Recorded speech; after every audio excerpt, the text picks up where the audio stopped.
Welcome. Good morning. Before we start, I'm going to ask the Commissioner to do an acknowledgement of country, please. Yes, thank you. I'd like to acknowledge that we are holding this meeting on Kaurna country, always was, always will be. Pay my respect to all the elders, past and present and emerging, but also would like to pay reverence to all our Aboriginal children and young people from all parts of South Australia who have made the Kaurna Yurta their home, and to all our Aboriginal children and young people throughout South Australia for whom we wish to make a better future for. Thank you. Thank you, Commissioner. I'm just going to ask you to affirm your evidence, please. I'll ask you to repeat after me. I solemnly affirm that the evidence I will give will be the truth, the whole truth, and nothing but the truth. I solemnly affirm that the evidence that I will be giving will be the truth, the whole truth, and nothing but the truth. Can you please state your full name, address, and occupation? My name is Kerry Rogers. The address is 134 Weymouth Street, Adelaide, and my occupation is Senior Manager, Cultural Clinician at AFS. Thank you. And if you could repeat after me, I solemnly affirm that the evidence I will give will be the truth, the whole truth, and nothing but the truth. I solemnly affirm that the evidence I will give will be the truth, the whole truth, and nothing but the truth. Thank you. And please state your full name, address, and occupation. Kate Wright, Senior Manager of Therapeutic Services for Aboriginal Family Support Services at 134 Weymouth Street, Adelaide. Thank you. Thank you. As you're both aware, this is an inquiry being conducted by Commissioner Laurie into the Aboriginal child placement principles and their application within South Australia, the Department. As the gazetted Aboriginal Community Consultation Organisation and the RATSIO, we've asked you to come along today to provide some evidence about your experience working in that sphere. And I've provided to you a list of questions and topics that we would want to deal with today. I'm aware that there was a bit of confusion about those that they didn't get to who they should have got to last week, and so I'm very grateful to you for both being here and making an attempt to address these. And in a discussion with you prior to the hearing, I've been clear that if there are items on that list of questions and topics that we don't get to today, or you don't feel confident to be able to address, we'll certainly be able to make an alternative time for your Chief Executive Officer to attend in the next few weeks to provide that information. So thank you. Just to start with, when consultation requests are submitted by the department to AFS, how are those requests submitted, and who sends them through to you? Okay, so when those requests come through, they are from social workers, it may be case managers, people, I suppose, who are responsible for the case direction for the child. They actually come through to a designated email inbox. That particular process is under myself as the senior manager in that space. We have a coordinator who monitors that inbox on a daily basis because of the requirements that are needed in that space. We have a cultural consultant who also works in that space. So once they actually come in, we have a 3-day time period to have those looked at, a response done, that edited and signed off to go back to the department. However, if it is an emergency placement and we receive that by 12 o'clock, then we have until the end of the day to actually process that and send that back.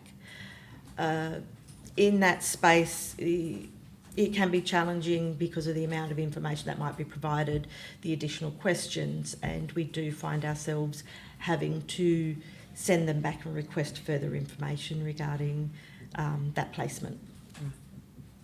Thank you. When you say that challenging because of the information, what information is it that you're not getting from the department in those situations? We have the department form that has particular information on it. It may be that some of the information doesn't match the child, or sometimes there might be a date of birth.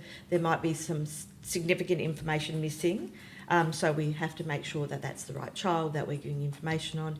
It may be just within the summary that there just isn't enough information to actually do a consultation on. There may be some gaps in the information, so we need to send that back to have that clarified. Also things like genogram. Part of what I insist on there is that if it's not an emergency, if it's not the child's first removal, there should be a genogram attached, because one, that's what the document requests, and two, that is actually a demonstration of their active efforts to actually locate family in that space, Aboriginal family, as per the Aboriginal Child Placement Principle. So if that's missing, that's something I'll ask that it be sent back so we can have that demonstration. If it's not available, I suppose that's an indication of whether there has been an active effort in that space. Right. And who's responsible for creating the genogram? That would be the people, or the person who's actually submitting the ROC, as we call it, the Recognised Organisation Consult. Right.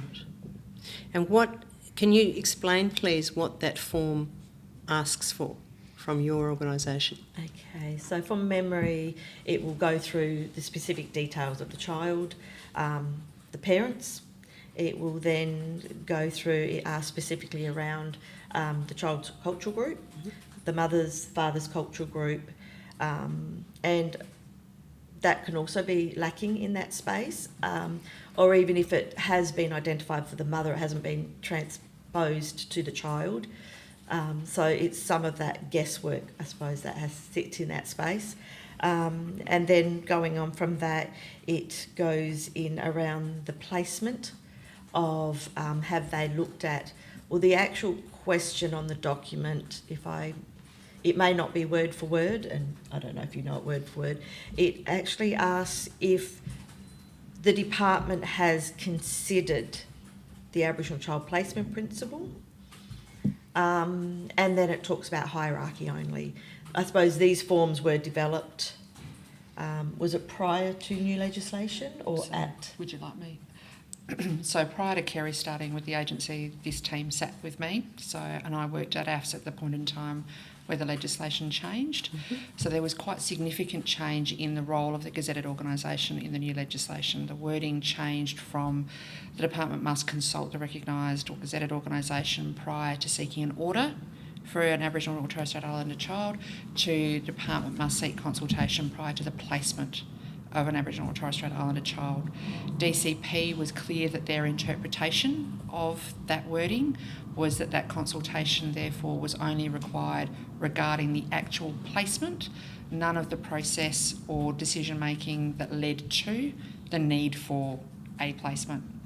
There was quite a significant amount of time and consultation regarding what form that consultation would then take within the new legislative process. There was suggestion initially that it might be able to be a verbal consultation only.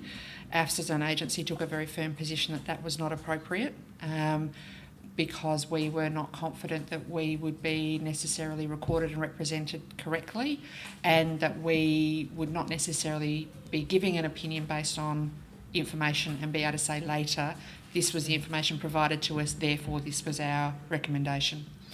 The form itself was, I say, developed in partnership, however, in a very unbalanced power relationship. The form asks for the child's name, date of birth, family and cultural connections, the parents' family and cultural connections. It asks for the type of order, the type of placement, so whether it is an emergency placement, SEO, long-term, short-term, respite, who the placement is with. and the cultural identity or connections that that proposed placement may be with. It asks for details around whether reunification is being considered or pursued for that family. It asks for some background information that has led to the placement. How much is given varies significantly based on the individual writing it and their perspective and understanding of how much is needed to be shared. It will ask for the advice or has there been a consultation with a PAC, a principal Aboriginal consultant. Again, you see quite a significant variation between sometimes just the box being ticked yes, sometimes PAC not identified by name but PAC supports the placement with no further detail, and sometimes you get quite a detailed amount of information, including who the PAC was, when the consultation was, what their advice was. The form includes a requirement for genogram or family information from C3, and then there's an opportunity for us to provide our response on that paperwork. The negotiation around the 3-day time frame was that DCP obviously wanted very quick response. The legislation is worded, I believe the wording is where consultation must occur prior to the placement of a child wherever practicable. And we agreed that if we received what we were happy was a complete document, we would be able to turn that around within 3 business days. If it was an emergency placement that was to occur that day and we received that complete document by midday, we would respond on that day. Now, I haven't maintained my knowledge of the stats, but it's certainly in the number of years that I held that team, again, it's not an exact number, but it would be, I can't think of actually any that occurred in that time frame as an emergency placement for that day, received prior to midday. And why is that? Well, I've actually kept some of those stats. It does question if they weren't able to put that in prior, what was their reason? I'm just reflecting on a lot of those responses, and a lot of them I see as inadequate. Just sorry, our bad, basically was the interpretation. I didn't realise. They will also attach the placements, and what we also identify is there have been a lot of placements that they just haven't put a rock in for. And So, sorry, can I just interrupt there? When you say they, you're referring to DCP? So, Yep. DCP, so DCP have not actually put that in. Me coming into the position, having my experience within the department prior, the Aboriginal Child Placement Principle is something I hold very dear, because I understand what the outcomes can be. So I wanted to keep some stats, because they actually don't ask AFS about what we are collecting or what comes through from that. They are measuring us on something like a 95% adherence as a KPI to a lot of this, which does become difficult when we have staff come and go, and the complexities we know around recruitment, especially of Aboriginal staff in organisations. But some of the stats that I have been keeping, I think currently for the last quarter there has been a delay. So we talk about or we talk about as early as practicable on the day. Currently it is 22.8 days post. So the child has actually been in the placement for an average of 22.8 days. Previously, say from April to May, for this year, it has been an average of 31 days taken. Can I just get you to clarify that? So when you say 22.8 days post, that's before your organisation receives that referral form? Yes. Right. So a child will enter a placement, say on the 1st of November, and we will not receive the consultation request until many days subsequent to that. Sometimes the child may have moved through multiple placements in that time frame. Or they will just miss. So we have had occasions where we've received consultation requests for the same child, all on the same day, that represent the 4 placements that they've been through in the previous month, none of which have been consulted to prior to placement commencing. So what are they asking of the consultation then? Do we assess that placement is considering the placement hierarchy, and do we support the placement? Right. They are the 2 questions. So from that information, that is where I've been very interested to see what is happening. And again, this is the placement moves for all Aboriginal children in South Australia. Our numbers vary from month to month, but for 22-23 financial year, we had 469 requests. So I'm not sure how that represents from the department of how many placement moves they've had compared to how many actual ROCs or the recognised organisation consults that we've actually received.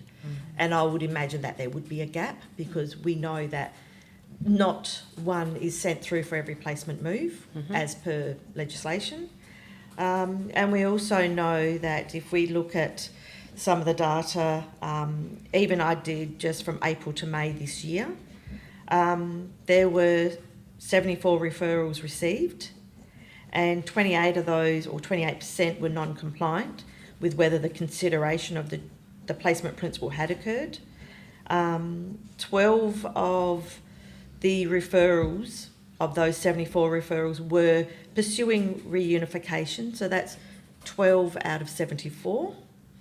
However, of those, 25 were assessed as assessing whether they're going to assess to send them to reunification, and of those 74, there were, I'm just getting the 3 actual referrals made to a reunification service.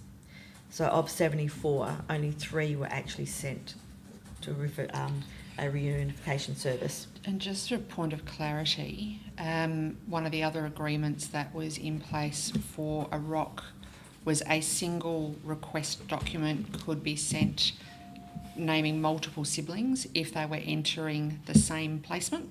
So the 460, whatever you, 69 may actually represent more children than that, because there may have been 2, 3 or more on one. But it also doesn't necessarily reflect, because unfortunately our system isn't quite as sensitive as we'd like it to be sometimes, of that for how many individual children that is, because there could be multiple placement moves for an individual within that 469. So it's not an absolute figure of how many Aboriginal children was there a consultation for.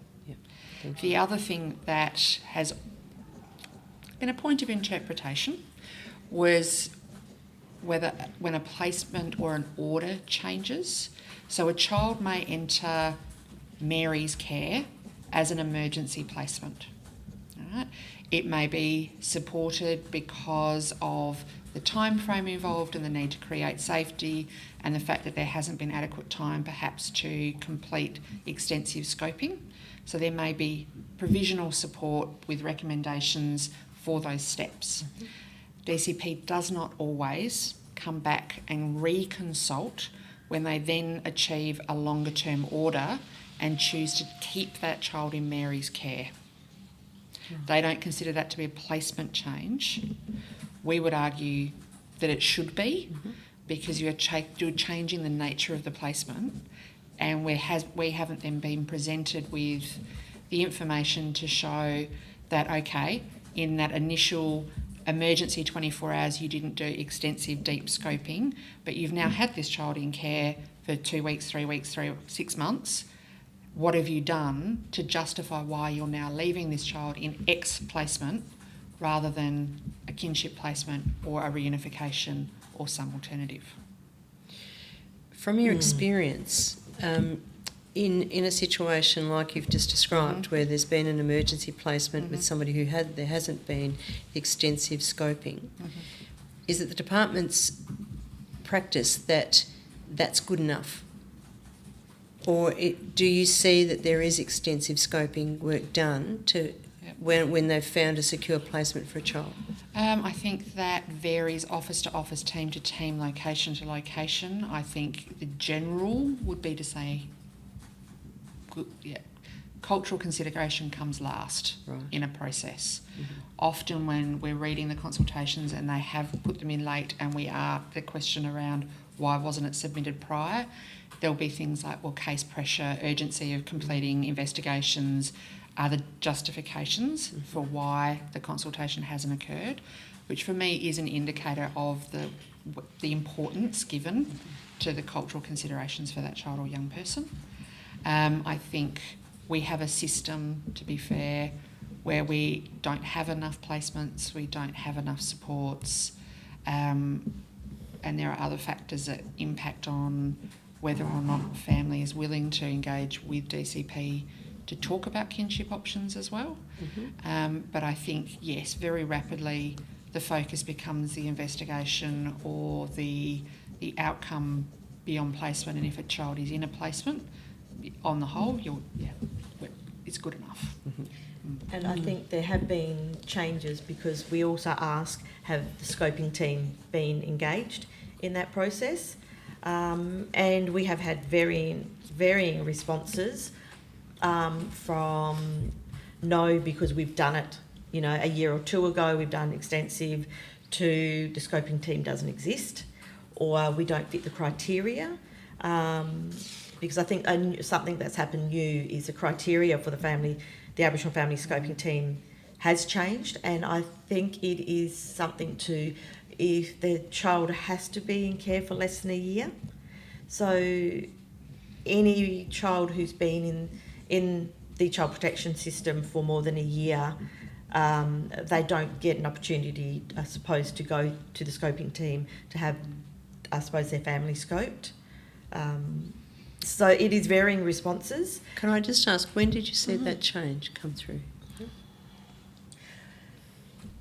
It wasn't until maybe, I'm thinking, it was maybe about 3 or 4 months ago when I'd questioned a person who had said, we don't have the scoping team anymore, and there seemed to be a lot of responses in that space of confusion for staff to say they don't fit the criteria or they don't exist anymore. I found that really challenging, and I did try to find out what that criteria was, and I still haven't got that as yet. But I did notice those responses coming through probably about 3 months ago, I would suspect. And it did tweak, I suppose, in my mind, just to find out what that was about. There was really significant shifts and changes within DCP around how and where and who their scoping team was. So when it was first established, my understanding, and it's limited and possibly not correct, was that there was a team that all sat together at Netley and they worked from there. Then there was some changes and there was talk about them being placed in various offices. Then there was a further change and a further review of the role, purpose and process, and there was talk about them focusing on children entering the system, and so those initial placements rather than children that had been in the child protection system for a long period of time. There hasn't been extensive or great comms about what that looks like and how it works to us. Right. And it seems to keep changing. And my feeling from some of the conversations that we've had with workers in various DCP offices, kind of at the very ground level, coalface, is that they don't know either. Right. Those changes are big system changes that don't necessarily filter through in a clear and articulate way. Thank you. So just getting back to your referrals from the department, would you consider that those requests are made in a timely manner? The referrals as in... To you? The rocks. To you, The rocks? The rocks, yes. No. No. not just in the case of emergencies, or across the board? Across the board, and sometimes there is a rationale of, I'm sorry, there is no excuse. And again, we don't know how many we've missed because they've missed. The only thing we can pick up sometimes is in the summary, which is very brief. And the evidence, what I can see is they're cut and pasted. Right. If they are free text, it is rushed. The presentation of a lot of them, sometimes they don't quite make sense. There's a lot of spelling, grammatical errors from cutting and pasting and typing very quickly, and what seems to be not care in that space. And that's just been a real disappointment because of my view about what they represent. This is a movement, a placement for an Aboriginal child, and the PAC consult description sometimes is the least amount. And I've pushed back in that space because I believe that it is a placement around an Aboriginal child where we actually want to look at what those cultural considerations are. It's not just necessarily about having an Aboriginal child placed with an Aboriginal person. You know, it is also, we want to be able to have them described how that person is going to be able to connect with the child and grow them in that space. And we also know that when they tick the short-term box, the advice I give to my staff is we also need to be very diligent in that space because very quickly it will become long-term, as Kate described, and then we won't necessarily get anything. So we may be thinking we need to show a little bit of understanding or leniency in this rushed process or this emergency, but that emergency usually turns into long-term and is usually placed in non-Aboriginal placement. And the thing about the Aboriginal child placement principle within the department, the hierarchy is as such that at the bottom of that, it says if you can't do these things, you place in a non-Aboriginal placement. Technically, that is the Aboriginal child placement principle, which is, I don't think, demonstrated or interpreted the same elsewhere. And that was an additional part that was put in. It wasn't in the initial draft. So it actually makes almost every placement almost compliant. Also, the document doesn't actually state, the hierarchy doesn't state Aboriginal family, it just says family. And so we will get social workers pushing back to say, but this is family, not actually reading the heading that says the Aboriginal Torres Strait Islander child placement principle.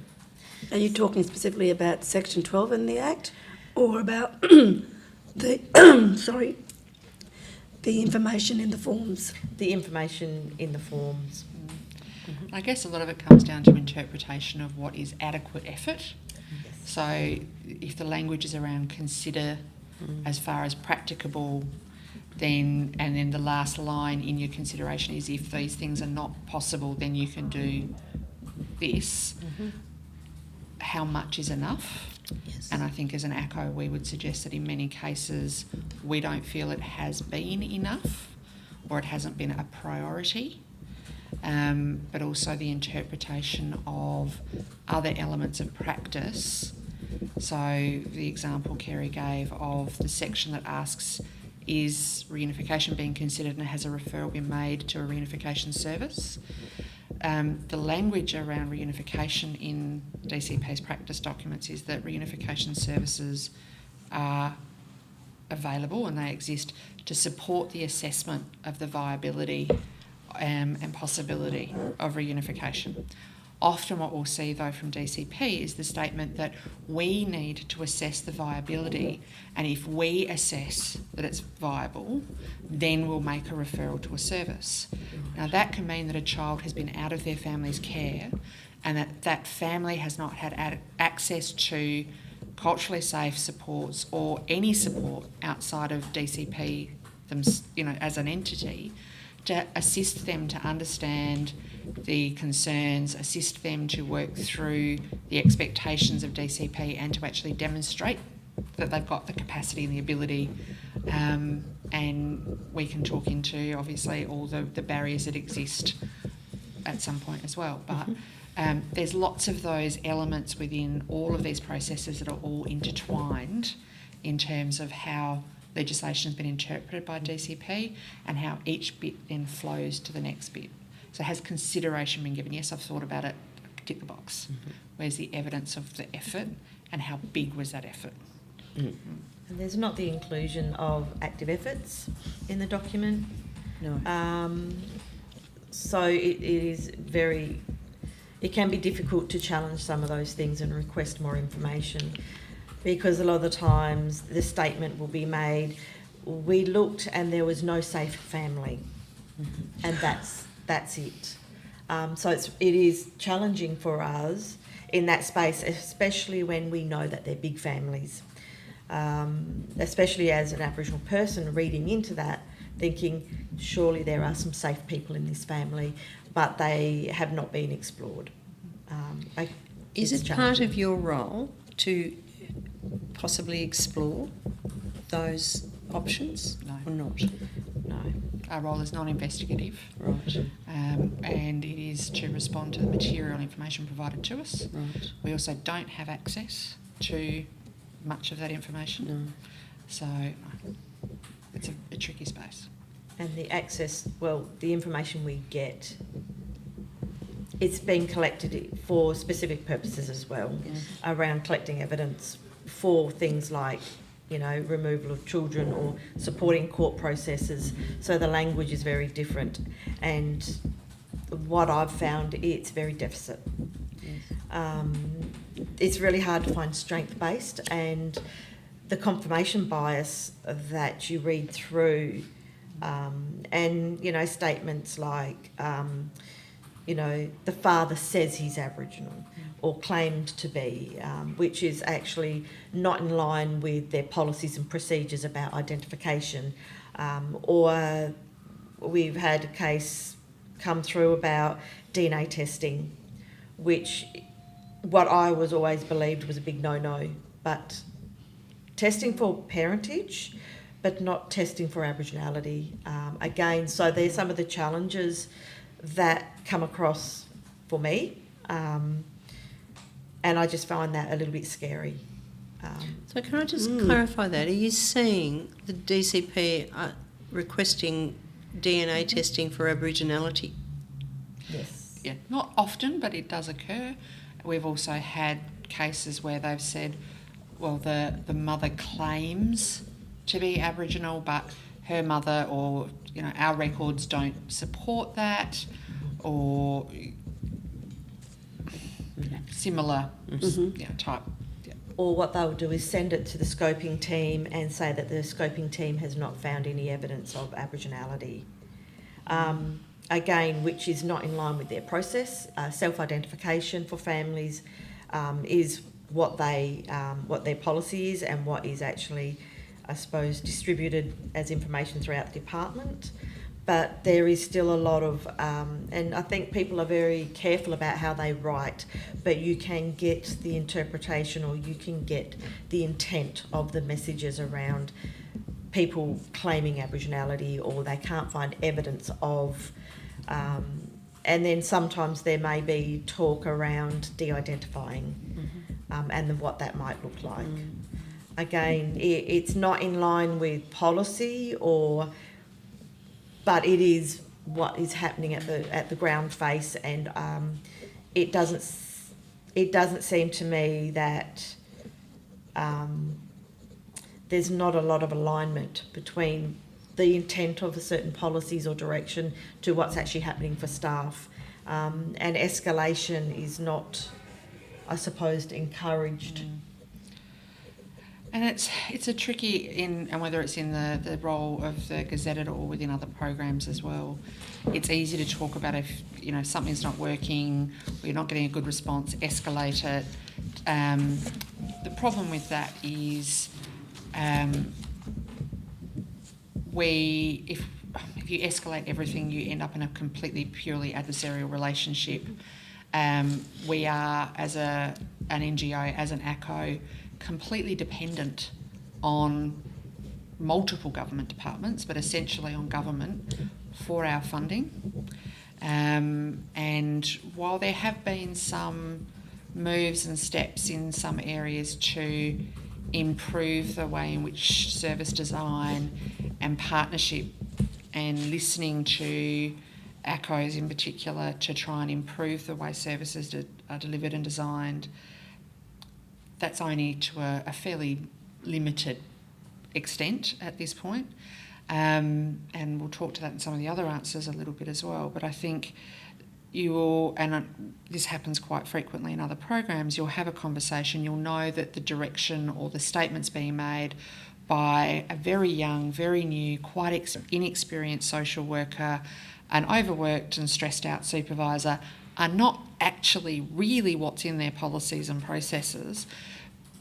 But you then have to escalate that to a manager or to a regional director. You end up in a very adversarial relationship because it's seen as you're attacking the individual, not as questioning process and fairness and outcome for a child and family.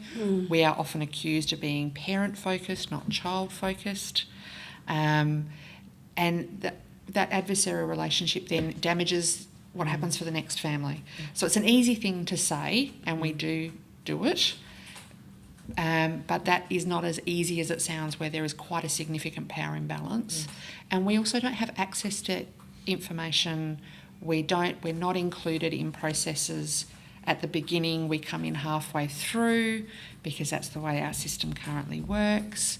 So we're not given the level of power to participate actively in good decision making quite often, which further makes it difficult to influence good decision making. And the challenge is, a lot of the time, the decision that has been made by somebody who was previously in the role's changed, staff turnover, and I hear that and I'll say as an excuse all of the time. As an organisation, as an ACO, the department DCP is DCP, so we look at that as one entity, and so what happens behind those closed doors is a responsibility of that organisation. So to be always hearing, well, that was somebody else who was in my job, as an Aboriginal person, I find that offensive, because it is their due diligence to go through and to find out, and if there have been processes or things missed, that is not the job as an ACO to fix, but it seems to be our job to identify. But then again, you get the hands up of, I'm sorry, but that wasn't me, that was somebody else, and you get a collusion. And the further part of that statement is, well, that was the decision at the time, without any willingness to acknowledge that that might have been a wrong decision. I can think of, particularly in the reunification space, maybe 2 cases in my over 7 years at AFS where I've had a supervisor or a manager agree that a decision was a wrong decision and seek to change it. Right. I've had many, well, that was the decision at the time, based on what was available at the time.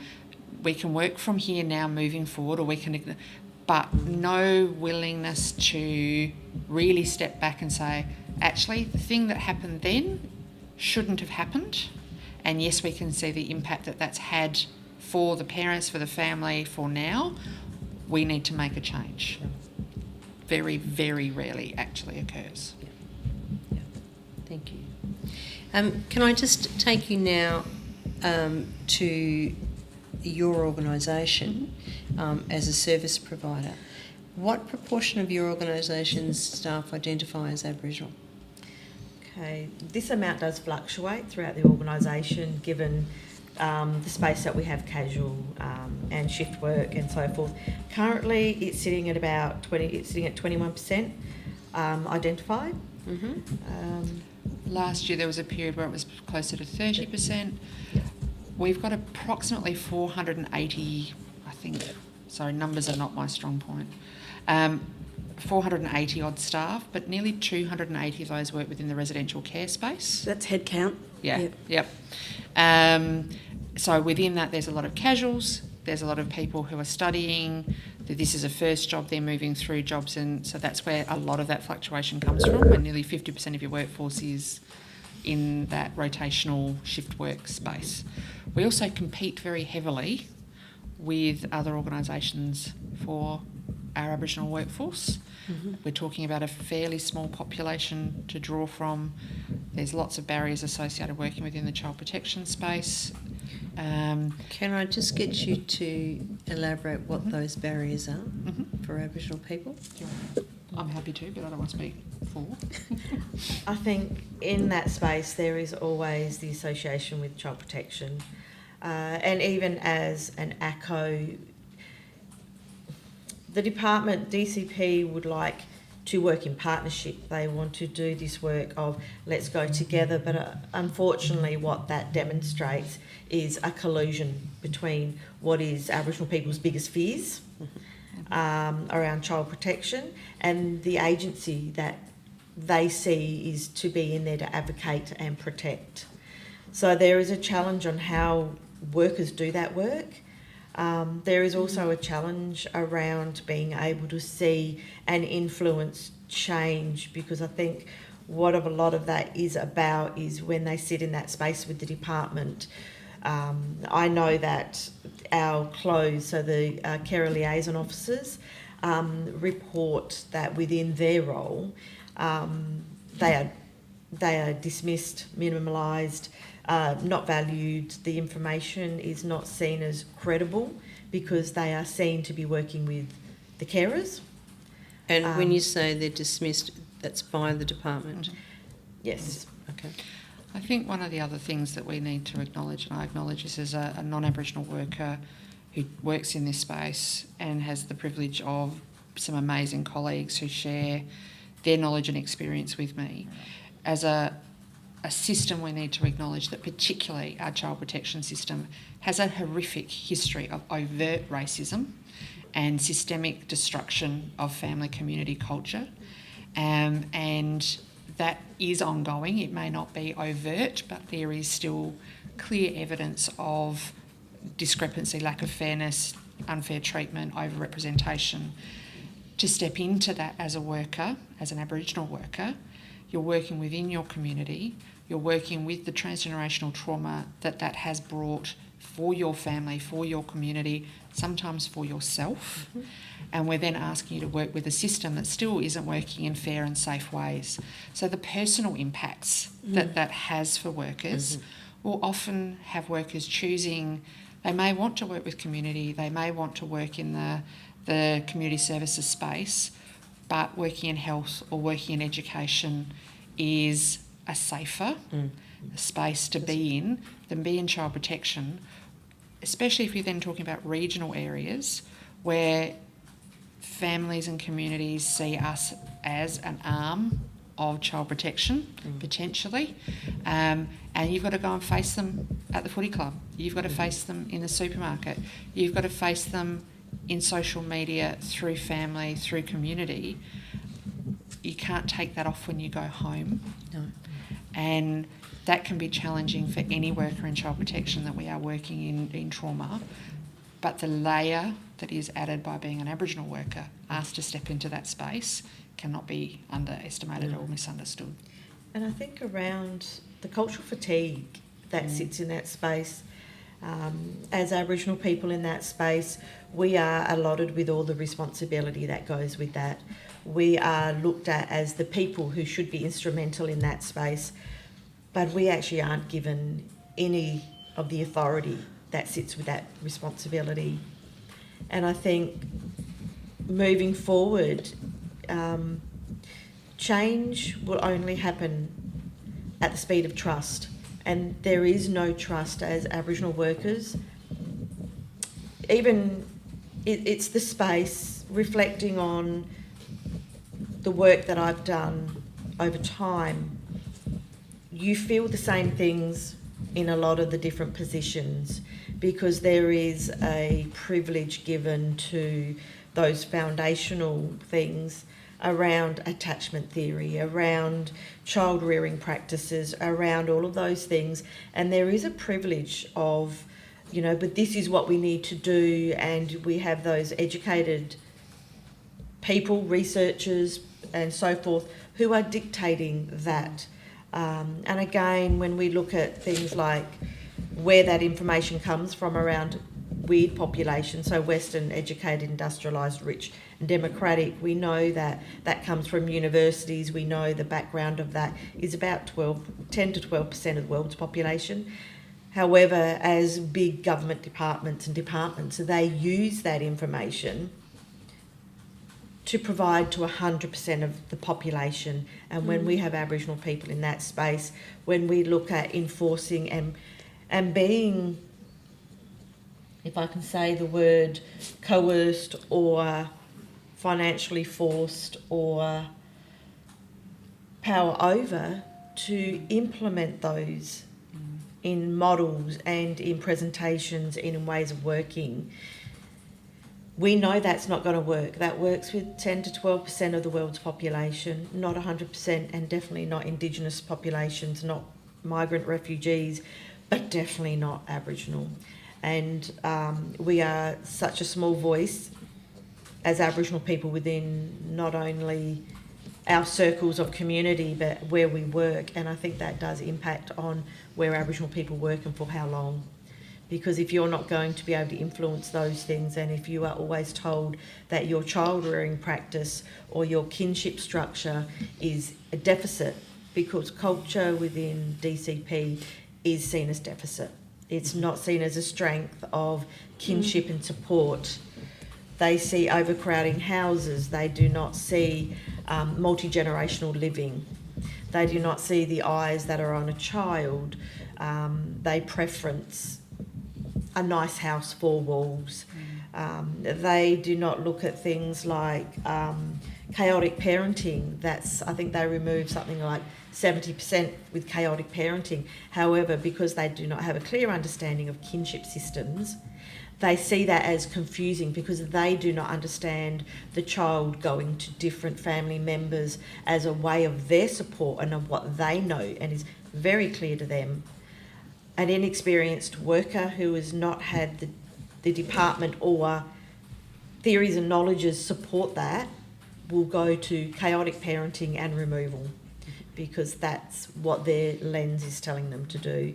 And within the department, my experience was we need to mild down the training because we don't want to upset workers. So we will get what we've always got in that space. Aboriginal people will stop pushing in that sense and they will leave, but then they will look at as you've been to how many departments, how many short-term contracts have you had, and it is looked at as a deficit for the Aboriginal worker rather than they've gotten sick and tired of being in a space of unconscious bias or racism, so they move because they know they can't change it. But then they are looked at as the person who can't hold down a job.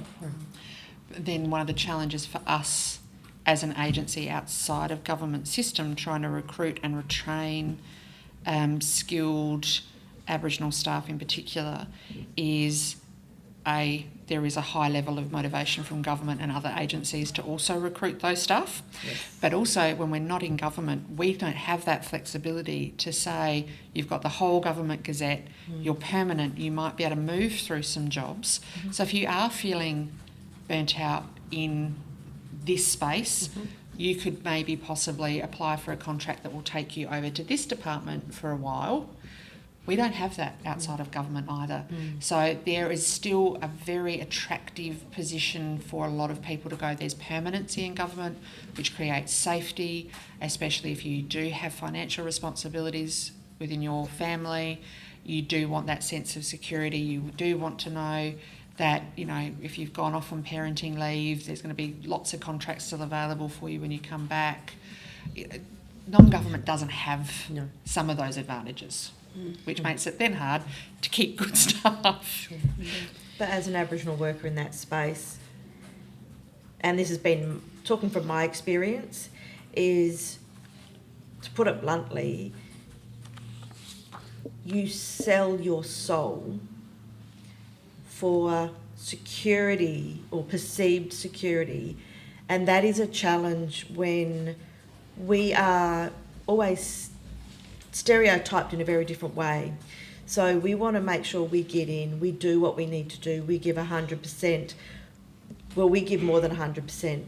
So it is really, really challenging in those spaces, because that is what you have to do. Because if you don't feel as though you have a voice and you are doing as best you can, you still again are given all the responsibility, and everybody will look at the Aboriginal workers in an Aboriginal organisation and say, that's why that's not working. Community, are very frustrated, and they do challenge about, what are you doing in that space? They don't ask an organisation, they ask Aboriginal people as individuals. So the cultural fatigue, the compassion fatigue, any of the fatigues that you can think of out there rests solely on the shoulders of Aboriginal people.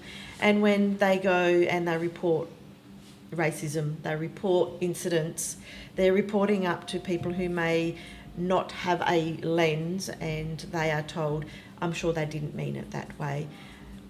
I've got to say, over my time, I have seeked out formal processes in that space and have been left wanting, have been left dismissed.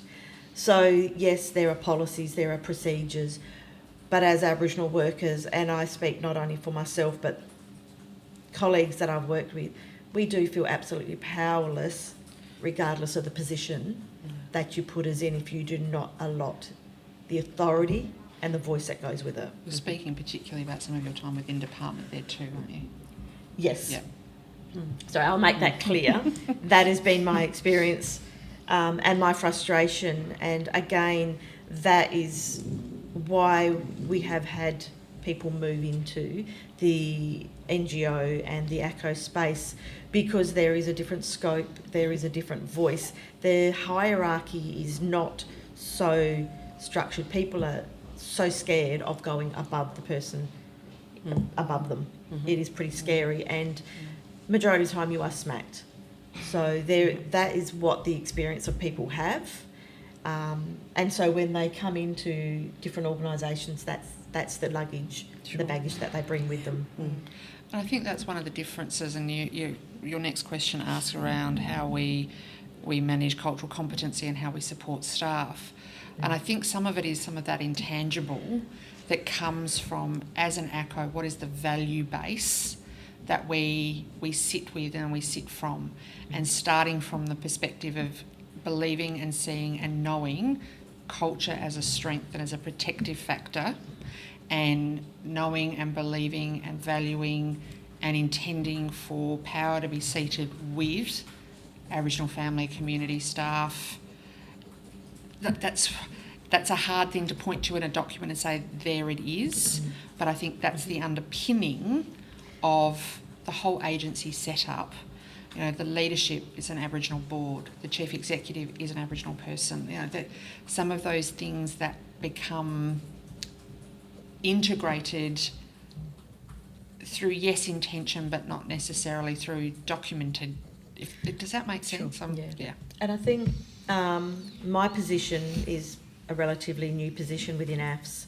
So bringing me in as a senior manager cultural clinician, it is a position that again is new, so we're starting to look at what that means, but it's about looking across the whole organisation. It's looking inside out around how we do business, starting to explore some of those practices, and also about having that support for Aboriginal staff. So we are currently looking at having an Aboriginal advisory or committee within that space, represented across, and that's something that I will oversight. That's something that was identified from staff, and also something I wanted to bring in, because I think it's really important to have that internal space where people can come together and be able to talk about some of the trends and some of the experiences they have. And I think it's also a direct link to what's happening in practice. There's also the space around meeting with other senior managers, also being able to do cultural supervision, being able to talk to staff about what their experience is, and also being able to come together to actually give a united front. So things like transfer of guardianship, what that looks like for AFS and how that differs from the department and some of the complexities that brings up, and definitely what risks pose in relation to that. So it's also a position that sits out and is able to reflect those things. So things like the referendum, being able to have a united yes voice, to be able to do that and support staff through that process. Again, we can't dictate what people vote, but as an organisation we can talk about what that means as an organisation and how we see that. So it is about that. My position also is embedded through training. So how can we better do that? How can we have a focus on those theories and knowledges that we're not just tweaking?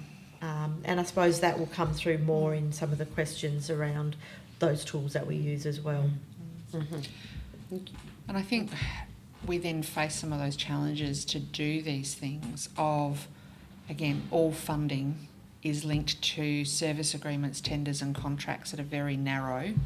So there may be, and I think the creation of Kerry's role was a really intentional step by our board and our chief executive, because we did want more, we did want to be able to provide more within our agency.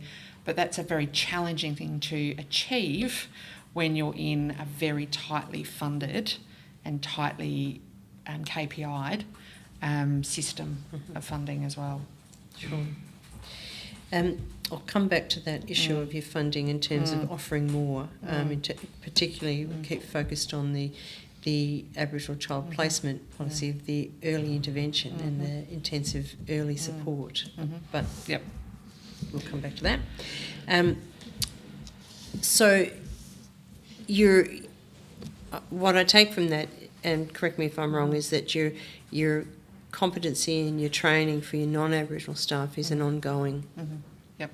So all of our staff complete in some internal training within their first weeks of employment, and then there's those ongoing policies, procedures, integrated opportunities for Aboriginal and non-Aboriginal staff. And what is supported looks slightly different, obviously, but the access to that support needs to be there for all staff. And how do you assess cultural competency of your non-Aboriginal staff? I think it's sort of demonstrated in the outcomes. It's demonstrated in the conversations that we have. I make a point of going out to offices, sitting in with staff, hearing conversations, and actually being able to have those conversations about how they're actually implementing what we deem as culturally safe.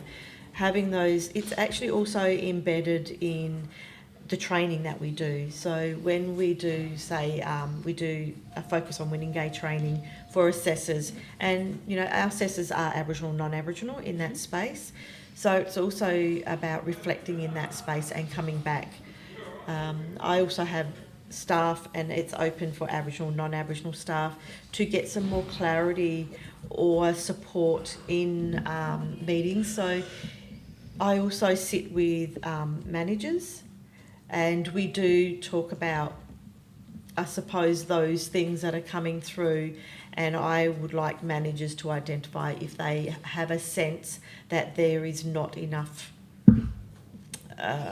focus, or if we need to do more of an audit. And a lot of the times those things are coming through. So, our staff actually talking to carers about things like back to country, and some of those things can be challenging for staff.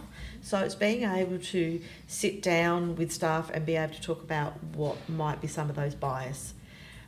Some of that stuff will come through training, but again, it's identified through the contact that we have. And I like to be able to work across the board. So my position is statewide. But it's also identifying things like the Aboriginal Child Placement Principle and having those discussions. It's going and sitting with the family-based care team on Crossroad to be able to sit in there and say, can we have some reflection about some of the cases and what are some of your approaches? So, and it's not being in a punitive state, it's more around, tell me about what's your rationale for that approach for that family? Have you considered these things? And actually doing it as a group rather than individuals, so you get more of a reflection from Aboriginal staff and non-Aboriginal staff to talk about what that means for the family. I think some of it is also about how we approach different points of the work and how we, again, have a valuing of cultural authority that is offered by various staff, and whether that's a caseworker or a manager actually doesn't matter. It is an Aboriginal voice, it is a cultural authority that is vital, and that's again about that privileging of culture as part of and integrated throughout, not as a token or a tack on and have we? It is integrated throughout process. So most of our programs have a mix of Aboriginal and non-Aboriginal staff working within them, and most of our programs will have processes where they look at new referrals, and that's not a single person or a single brain involved in how do we understand or unpack this. There's multiple voices, so there's multiple opportunities to read information and to be curious. If we're being told there is no safe family, what questions come from that? And often well, hang on a minute, who do they mean by family? Do they mean mum, dad and 2.5 kids? Or do they mean cultural family? Do they mean extended family? Do they mean... And questioning that and having a valuing of that voice or those voices in that process that then increases the competency for all staff. Mm-hmm. So once those questions are asked and you determine that there might be, in fact, safe family, is that fed back to DCP? Yeah, and it depends on... So we've got so many different programs that work in so many different places and times with families. So, yes, where we can, where we have that opportunity. Sometimes departments closed and they're not working with the family anymore and they don't want to listen to us about the family. And in other programs, we will have to challenge the thinking or the decision making and ask lots more questions and make suggestion. Sometimes those are taken on board very well, sometimes they're not. But we are talking about a very broad suite of programs that work with families at very different points in their journey within the child protection system as well. And some of them hopefully not within the child protection system. And because we don't have access to that same information, when they say this person is not safe, this family is not safe, there's not always an elaboration on that. No. And what is safe for one person, it might not be safe for the child to live there, but it may be safe for respite for a short period. It might be that they can still have birthdays and Christmases together.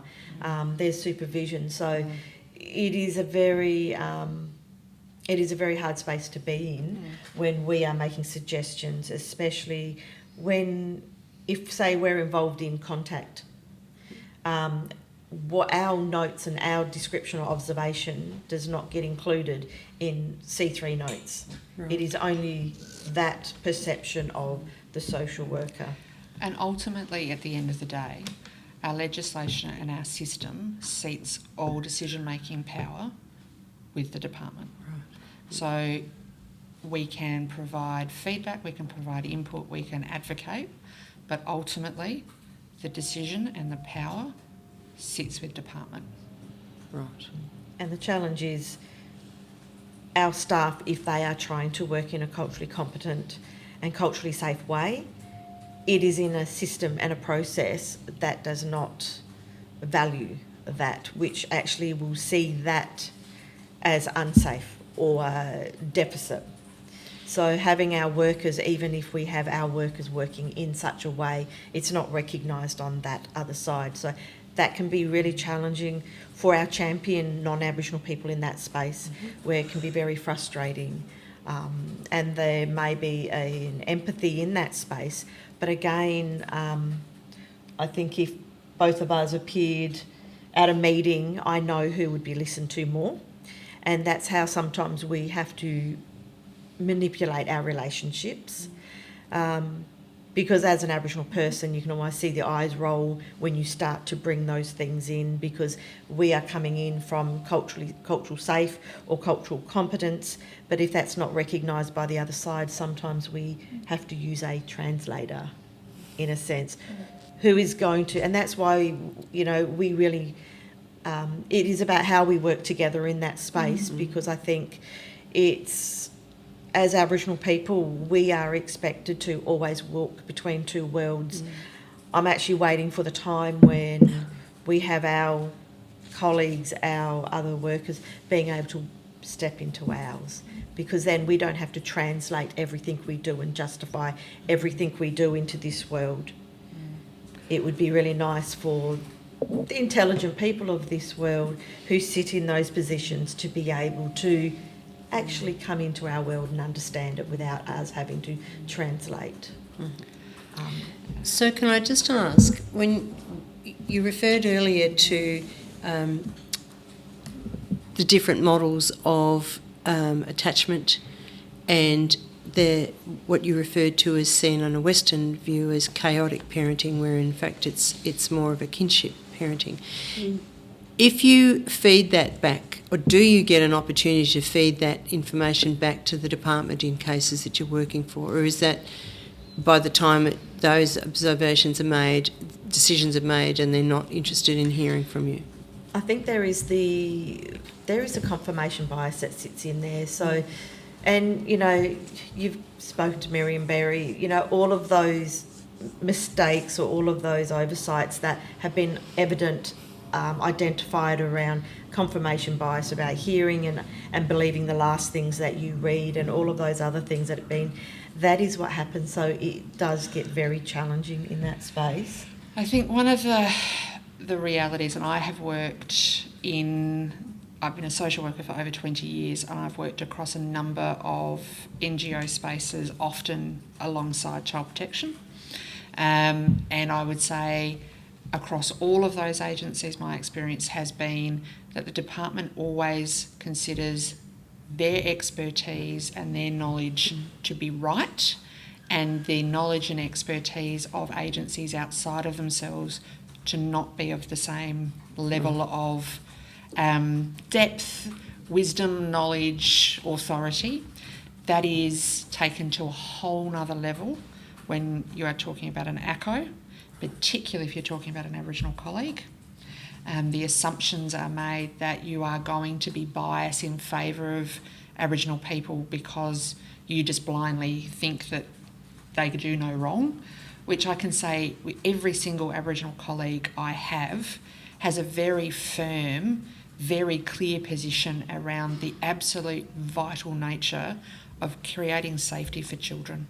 I don't work with anyone who blindly thinks that a child should be left with family if there is clear and overwhelming evidence that that child is not safe. But I have certainly experienced, if not overtly stated, but certainly through attitudes and way in which my Aboriginal colleagues and myself, because I work for an ACO, I'm kind of lumped in, but still with white privilege, that the assumption is that our evaluations are always going to be slanted towards. I certainly have had experiences where we have had to attend and observe child contacts for children and families in reunification, and had workers come back with extremely detailed and specific observations of child and parent interactions that the DCP contact worker didn't make, didn't record, refused to write down when they were pointed out to them, and that they were then not included in the assessment. And when we've said, well, hang on a minute, on this date, during this contact, we observed the child to go to his father, sit on his lap, snuggle in, take delight, move away, come back, all the in all the nice white attachment language, that's not in our records, is the response. We also have a system that privileges assessments that are based in white frameworks and models. So psychological assessments, PCAs, parenting capacity assessments, are based on white psych tools. They are usually delivered by non-Aboriginal psychologists, and we are often, actually one of the we will not even be consulted by the psych, even though we have been actively working with the mother, and we can talk to her reflections and her understandings and her development towards addressing the child protection concerns. We will not even be consulted as part of that PCA. Right. So there are many, many, many power discrepancies and privileging of decision making through a lens that is ostensibly a white lens. Absolutely, and I think that's the challenge on this side. My background is psychology. Working not in AFS but in DCP, around that there was never an acknowledgement around the need for, say, a principal Aboriginal psychologist or a consultant specifically for psychology. And being involved in there was a huge gap in information. There was no challenge to those foundational knowledges, and a psych assessment or evaluation was always looked at as overriding everything, even though the challenge from my point was what actual experience has that psych had, and my experience was they have not even worked with an Aboriginal family. There is no expectation that they work with an Aboriginal family, and that's the challenge from my point of view. Going through and doing my psych, I've seen the massive gaps in knowledge and the massive gaps where there was not the cultural considerations in that space being able to, and that is exactly why I did psych, because I wanted to actually challenge those theories and knowledges, specifically around singular attachment, which I know the department does not actually look at. They might say consider some of this information but don't provide it in all of that. So it's really challenging to sit in an organisation where we know what families need, we are in contact with families, we are actually sharing that information across, but again, we are at the mercy of frontline new staff who are sometimes straight out of uni, sometimes students, sometimes very short in that space, no experience with Aboriginal families at all, and we are in the space where their power is on the other side. And we have been told we will bring in a pack if we deem that necessary. So it is very challenging. So moving on to the next question, in terms of the service that you provide to Aboriginal families, are those services based on the Western models of service, or are they specifically developed as Aboriginal models? So funding, as I said before, comes for us through a very wide variety of places, so DCP, DHS, NIAA, OPG, and I'm probably missing some in that list. But largely in this state, funding is done through competitive tendering processes, and largely there is no consideration or quarantining of funding specific for Aboriginal business by Aboriginal organisations. Tenders dictate often what the service model can be and what you need to demonstrate within a very fixed framework to win the funding. So while we will do our best to add cultural lens and understanding and processes and tools, we are often required to provide a service within a framework and a structure which has been determined by government. Right. DHS made an attempt when they did their review of the child and family support system a few years ago and went through the recommissioning process then for intensive family service funding. They made an attempt when they did that review. They used a consultant, Dana Shen, who is an Aboriginal woman and consultant, as part of that process. As part of that process, they developed a set of what they called their Aboriginal co-design criteria. However, they still then took the feedback, took that knowledge and made assumptions about what that meant and what that should look like for practice, without then coming back to the ACOs to say, what does that actually mean? They did. They were very brave. They were the first, it was the first and only time that there was any, if you like, quarantining of any funding and made specifically available for ACOs. So I can't remember the total amount of funding available for the state, but they agreed, with some pressure from other mainstream NGOs, that were acknowledging Aboriginal business should be done by and for Aboriginal community by ACOs.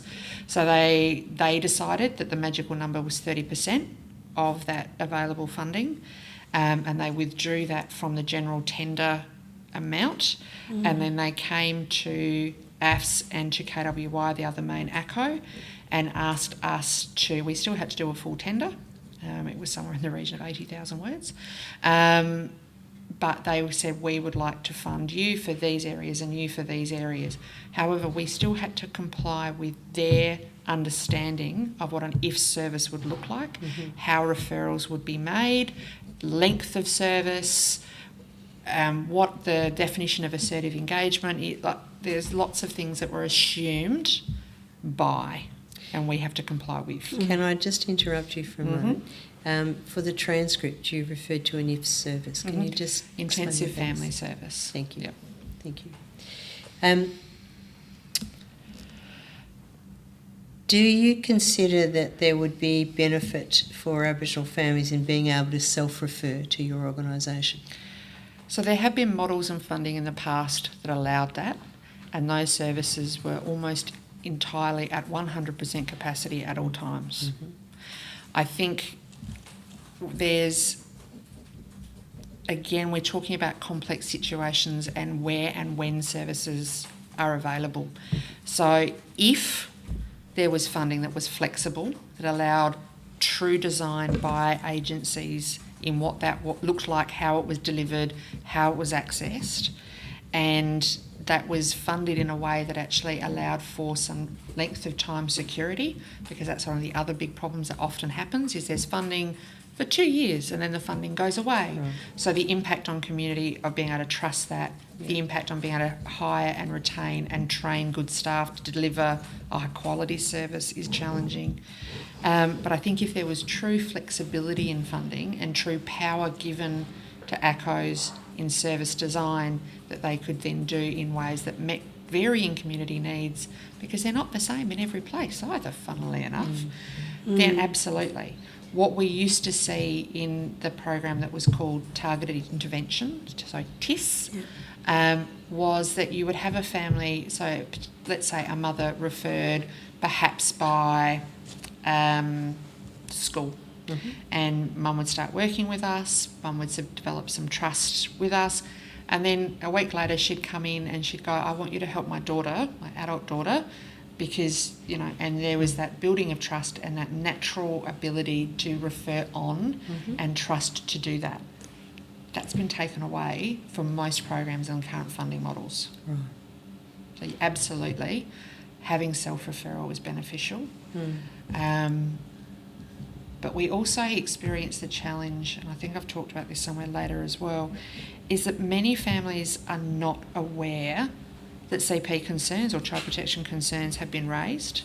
So many notifications can be made about a family and they're not notified. Right. The system of taking those notifications is an entirely government-based system as well. So how they're interpreted, understood, recorded, responded to, all of that power sits exclusively within department as well. So often families where there is extensive transgenerational trauma aren't aware that people are telling stories about them. And it's not until currently in our system, which is overburdened and there's many issues, it's not until risk has escalated to a very, very, very high level that referrals are made or a response happens, and that response could be a DCP investigation intervention, or it could be a refer state authority response. And that often means that children are experiencing significant cumulative harm. Mm-hmm. It means that parents are experiencing long-term entrenched and comorbid issues. And then we're asking services to step in who haven't had any influence, power, knowledge. They're often the first one to tell that family that there's been a child protection concern. Mm. And we're then asking for change to occur rapidly in an environment where there is now very high risk, which is impacting then how that family understands the purpose, role and function of the service in front of them. And it's also impacting whether or not that can happen in a safe time frame for a child. So at the moment we've weighted all of our response and delivery very much at that very high risk end, taking a lot of power away from family and other community services to provide support and intervention. And we've taken flexibility out of funding models to allow people to go, you know what, let's have a yarning group. It doesn't have to have 15 KPIs and a written agenda of process. We just want to create a safe space for families to come where there's people that they can ask questions who might be able to help and give them good advice, or might be able to help them go down to Centrelink and fill out that form. That doesn't tick the boxes of a service model in the way that our white system understands service models, but that's where you create safety and trust for families. So at the moment our legislation is designed around removal. Mm-hmm. But if we stepped back and looked at a public health model of welfare of the child and the family, would it be, in your view, beneficial if when those first couple of reports came into DCP that there was a referral to your organisation at that point for help and support rather than... I think we're going to go back a step further when we're looking at reviewing legislation and look at how you include ACOs and Aboriginal community better in the design and how we manage notifications, how we manage concerns and risks, because at the moment all of that is done within and decisions are made with a lens from within government. And then what we're seeing at the moment is all of those decisions are made, all those processes happen, and there's no power, resources or ability for influence for agencies. But then we are currently being asked to take those very high risk referrals and do something about it. But we haven't had the influence, we haven't had the resource, we haven't had the input, we've been told. So there's a big push around understandings of assertive engagement, including unannounced home visiting, which we take a position against. But part of that is because we haven't had any ability to assess the information prior to that point. We have no authority to decide what should happen with what we observe, see and understand when we get there. And we also exist in an environment where we are mandated reporters and we often do have to make a further report. We also have no power or control over what happens with the information we provide. So there are times when we're reporting because we absolutely believe that child is not safe and should be removed, and we're told, oh, we don't have the resources to allocate that at the moment, so we won't be. Or the flip side, we make a report saying, look, we're making this report because there is reportable information here. However, we believe that these things are in place that means that this doesn't need to be a removal now, or we'll make that decision. And they'll go out and see families without us even knowing. Right. So there's lots of issues along the whole process and design and understanding of what child protection is. And I think some of it is well-intentioned attempts to then bring ACOs in at some points, but we haven't been included in the other areas and points in the decision-making continuum, and we don't have the real power even when we are brought in. So it's kind of like, you clean up the mess now, please. Yeah. And even when we do, so even when it's people want to work in partnership or want to do things, there is not the acknowledgement that if we want to do a new process or if we want to be involved in something, we want to do it from scratch. We don't want to bring in a model or bring something in and just tack, because that's what's always happened. It's here's a different way of doing something, just chuck a little goanna on the corner and that will Aboriginalise it. Sorry. But doing true co-design, doing this and actually challenging the theories and knowledges that you can change the icing on this cake, but if it's made with salt, it's always going to taste the same. And I think that's the thing that we need to go right back and to really look at what is the lens and the view of the person making the initial, those initial complaints. I sat on care concerns previously for 5 years.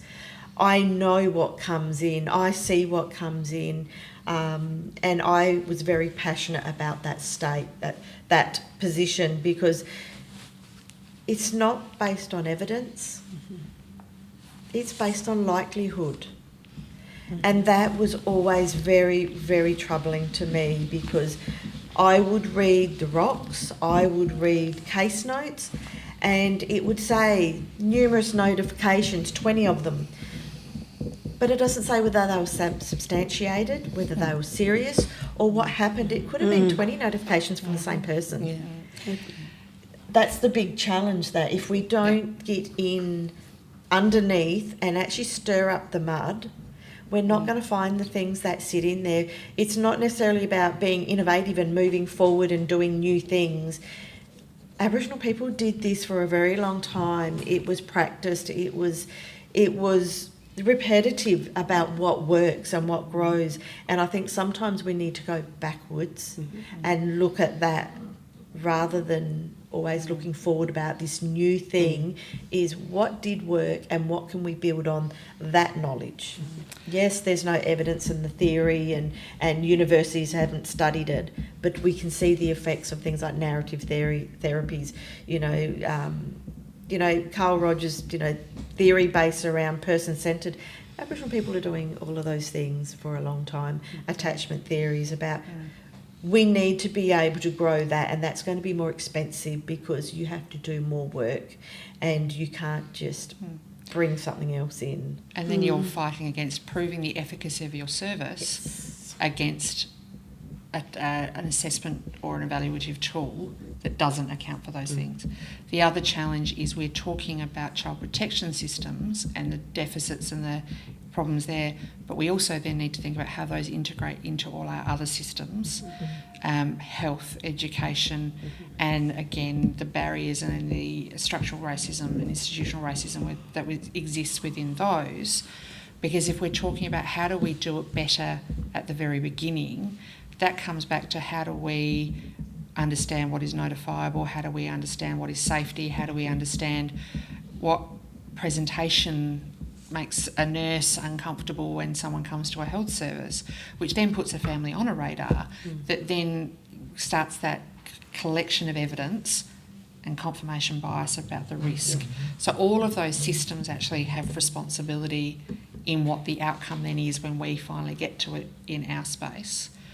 One of the other challenges is when we start thinking about regionally is the diversity and availability of services for families. We know that for many families that we work with, housing, mental health, domestic and family violence are all really significant issues, and access to services that are culturally embedded and culturally safe and informed and available becomes a really massive issue. And whether that's a barrier around dignity of choice as well. So in some places, yes, there's an ACO service, but there's only one. And if you don't want to go to that one because actually family works there, or then you have no other choice. Now that to me is not dignity of choice. So it's not about handing back empowerment. And if you live, let's use the Riverland for example, if you live in Loxton, there might be a service in Berry, but if you don't have a car or you have other factors that are impacting your ability to travel that far, you can't access that service. But then that will be seen as you're not taking steps to address the issues. So we can talk about self-referral. Yes, self-referral is great. But if we then can't access the other services that are necessary and needed, or we can't access services that actually have any level of cultural safety within them, you're still then going to run up against a brick wall. Sure. Can I just ask too, in terms of your funding model, in terms of working with a family, is there a limitation on the time that you're able to work with the family? Different programs have different criteria. Right. So to use the intensive family service from DHS as an example, their initial criteria, their initial tender requirement was 6 months. We were very clear in the tender that we wrote that that was not appropriate and not going to meet the needs of the families we worked with. It is one of the areas that they have listened to, and they have said, okay, we don't expect you to comply with that. But that's one of the few areas of shift that they've made. Others are different. So reunification in South Australia, I don't know if you're aware, CACYP made the decision, I think it's probably about 18 months ago now, so the year all kinds of mushes into one big continuous mess, when they recommissioned reunification, without prior consultation or warning for anyone in the sector, DCP made the decision to move reunification to a fee-for-service model. Right. As a sector, we found out about that the day the tender documents were released. So there's many layers of challenge and problem within that. But one of the major issues is we can work with a family for as long as the department will choose to allow us to, and they will pay for it. So they can choose after, say, 3 months, no, we don't think there's progress, so we're now going to seek a long-term order, whether or not we agree that that actually is a good decision for that child, but they can then terminate and refuse to provide funding for ongoing work with that parent. And they can do that at any point. Yep. So is AFS a reunification service provider?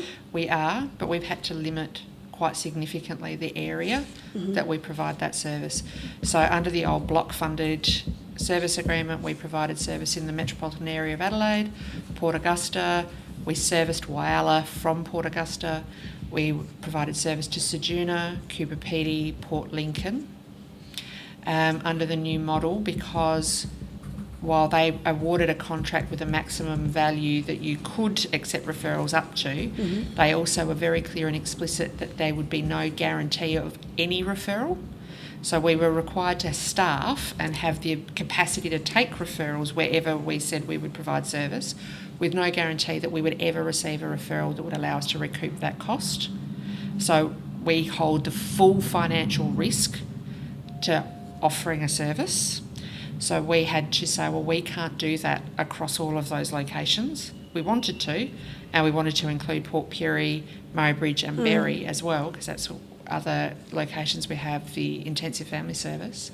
But we had to reduce our area because we couldn't carry the financial burden and risk of having staff, spaces, cars and all the other on-costs across that significant area when there was no guarantee that we would receive even a single referral. It doesn't work as a model at all. So what have your referral figures, what do they look like? At the moment, we have in Adelaide, we have a 0.5 reunification worker working in Metro South, and we're trying to recruit at the moment. We have a couple of workers, we'd like to have 3 FTEs in the north. We have about a 0.8 worker in Port Augusta and 0.5 in Ceduna, and about 0.5 for Whyalla. Metro North is working at a high level of capacity and very busy. Metro South, we're at capacity at the moment because we only have 0.5. Ceduna, we've just got a referral. We haven't had a referral over there for over 12 months. And Port Augusta is pretty much at capacity as well. But the challenge is you can't go out and push for referrals if you don't have capacity to service them, but you can't have capacity to service them if you can't pay for that capacity. And DCP seems to struggle to understand that. We've had suggestions, why can't you FIFO workers? It's like, well, I've still got to have them somewhere and be paying them. And then you run into all the issues associated with trust in community, responsiveness, availability. If you're flying in 1 day a week, how is that providing a responsive service for a family? Can't you just borrow someone from another program? Well, again, we're an NGO. We run on very limited funding. If we have someone in a position, guess what? They're busy in that position. There's also some skill and specific skill associated with this work. So no, you can't just pull your receptionist off and send her out to do reunification. The lack of conceptual understanding of what fee for service looks like for this type of work was just not there. And there was no forewarning, there was no consultation. And because we found out once tender process had commenced, there was no change because we were in active tender. Okay.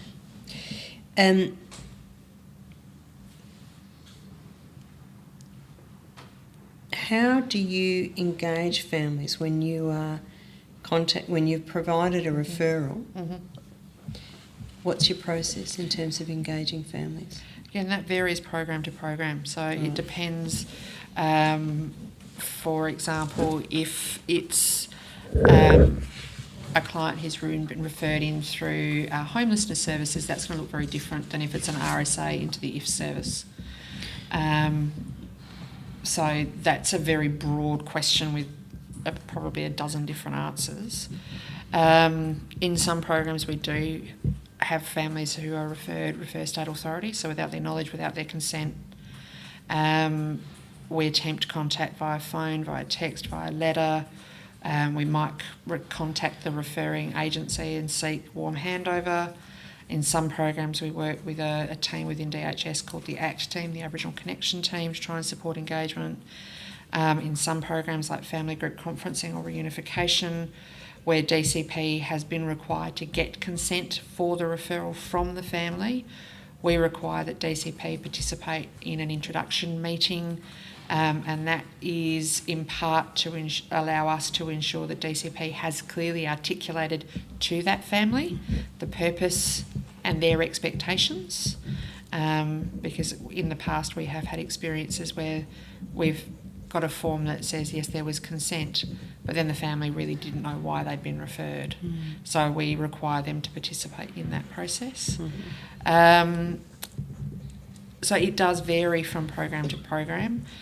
As I said earlier, though, there has been a lot of talk and discussion around the concept of assertive engagement within our sector in the last few years. We have been very clear as an ACO that we do not believe assertive engagement should include, for us as a non-statutory organisation, unannounced home visiting as an engagement strategy. That is not a popular opinion. However, it has been backed up by interstate experiences. It's also been backed up by DHS has a group that they call their Lived Experience Network, and their own Aboriginal members of that group at some forum stuff, agency forums recently, when asked about engagement, said, well, if you want us to engage, don't do unannounced home visiting. But it's still seen as an element of assertive engagement. And we're not a statutory agency. We don't have the powers, as we've talked about, nor can we influence significantly. So we have a very clear position around if a family declines or refuses, and so says to us, no, we don't want you, that's the end for us. Families have a right to make a decision. We attempt to be very clear.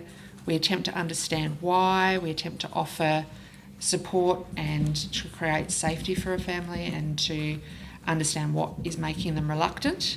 But if a family overtly says, I do not want to work with you, that is the end of our role for that family.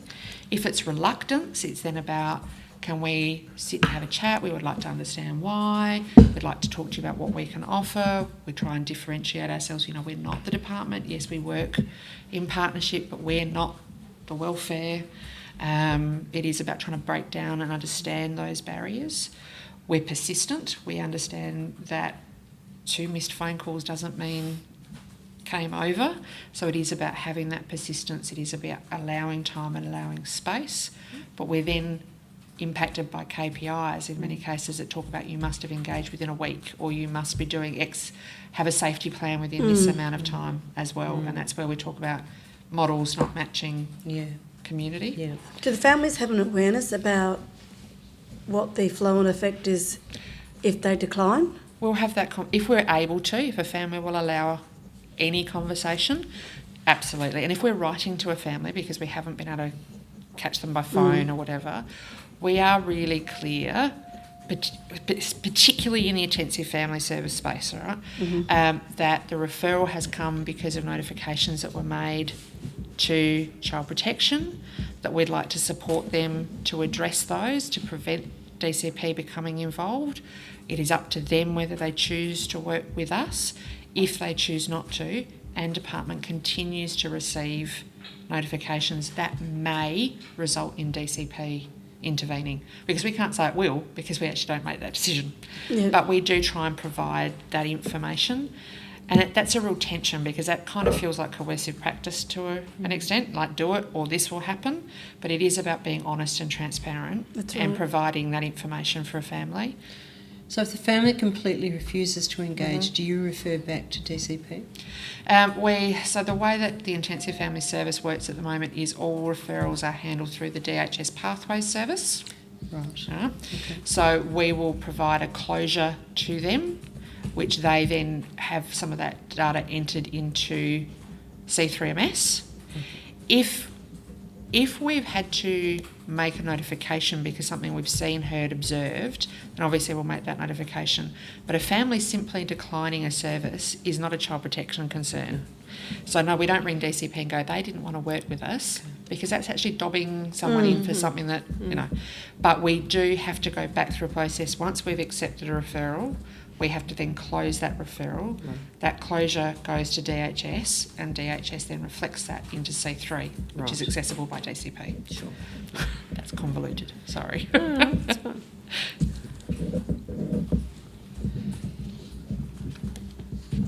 Thank you.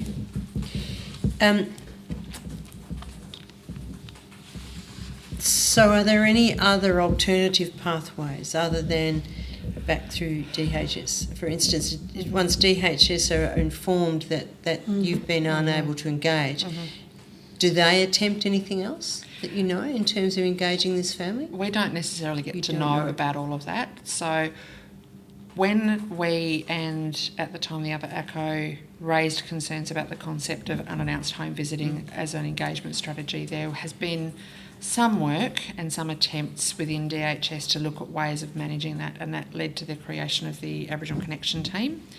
And is that's through DHS? Yep.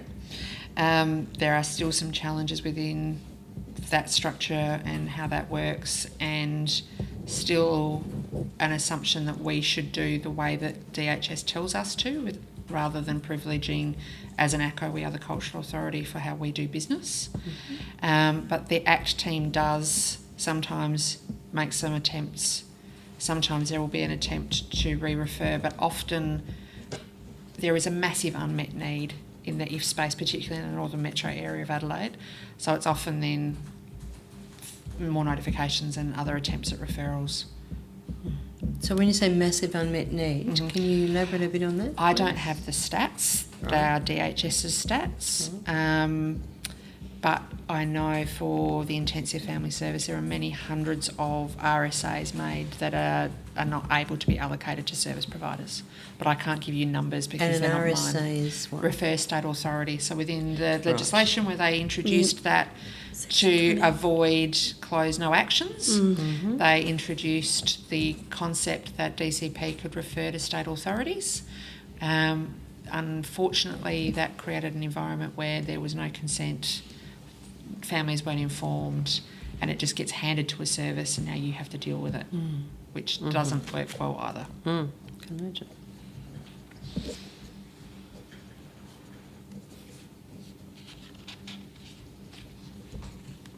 Thank you. Can we move on now to the family group conferencing? Sure. Can I ask how we're going on time? Oh, sorry. That's okay. It's 11:24. Would you like a quick break? No, I'm just You're really right, you aware just that I wanna go need through- to yes, get to the Sure. other meeting. Yep. Right. How we go? The FGC space is It's very mine. much Kate's space. Righto. Well, Yep. let's get through it then, Kate. Okay. So we're just wondering when and how your organisation got involved in offering the family group conferencing. Were you invited to, or did you tender for it, or what happened? Okay, so again, there's some complexity to this. So under the old legislation, there was a process for what's called family care meetings. They were fully funded and operated through Youth Court. And as the gazetted agency, we provided the cultural rep and support to that process. Right. It was and remains a completely culturally unsafe process. We knew as the legislation was being reviewed that family group conferencing was going to be built into the new legislation in a new way. We started as an agency doing some preparation for that and around that. There had been unofficial discussions with our CE about you will be asked to do this, there'll be a pilot, it'll probably, So we started preparing for that. Then DCP did put out a pilot tender, full competitive tender process. That tender required a single service model for the entire state for all families, so Aboriginal, non-Aboriginal and cold families. We chose to put a tender bid in for that in consortium with Centrecare, because there was no opportunity to tender just for Aboriginal business. It had to be a single pilot. So we worked with Centrecare to put in that tender submission. We were not successful. That pilot was awarded to Relationships Australia. Then in late 2020, there was a phone call made to our chief executive, to one of the former execs at DCP, to the effect of, we've found a little bit of money. We'd like you to do an Aboriginal specific FGC program. There was lots of backwards and forwards because that executive then went on holidays, then it had to go through procurement, then there was actual dollars and what that was going to look like. A contract was finally given to us in April of 2021 for us to provide family group conferencing for Aboriginal and Torres Strait Islander children and families for the Port Pirie, Kadina, Gawler, Salisbury, Elizabeth and Playford DCP offices only. Okay. Funding then, there was some extension in 22-23 and during that negotiation we then added the rest of metropolitan area Adelaide, so the other DCP offices, Murray Bridge, Port Augusta and Whyalla. We asked specifically for Port Augusta and Whyalla to be added because many of the families that we were working with in Pirie and Kadina also moved backwards and forwards from Pirie and Whyalla, and there was a lot of pressure from those officers for us to offer there. The funding, so we went from 6 DCP office regions to 16.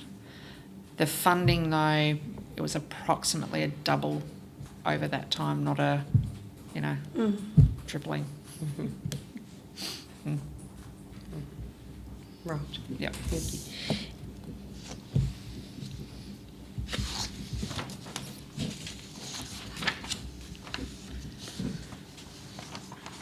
Is there an agreed model with how you implement the family group conference? So in the initial pilot tender process and then in what we were asked to provide, DCP specified that FGC had to follow the New Zealand model, right, and had to follow the prescribed steps as identified within that model.